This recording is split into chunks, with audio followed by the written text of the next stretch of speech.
What's up everybody, welcome to Data. So today I'm going to show you how to install VLC media player in Windows. But before that, if you haven't watched how to download the VLC player in Windows, please make sure to watch that video and then after you can watch this. So if you want to watch that video, the video link is in the description. Make sure to check it out. So without any further ado, let's get started. Now I am going to install VLC player in my Windows. So first of all, you have to open your download folder. So I have already opened it. So here it is, my VLC, which I have downloaded in my system. Just double click it.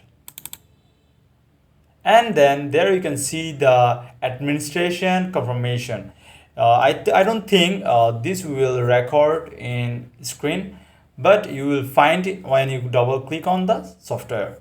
Just click yes. This is the administration confirmation. Okay, just click on yes. And then you have to select a language. By default, it is in English, so just click on OK. And then click on next. And then again click on next. And then again click on next.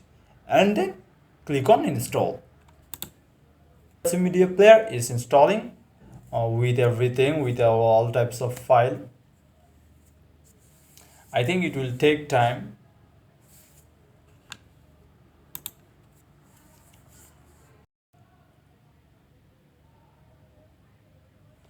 And then you can run VLC media player. Just if you want to run how it is, how when you click finish, it will run.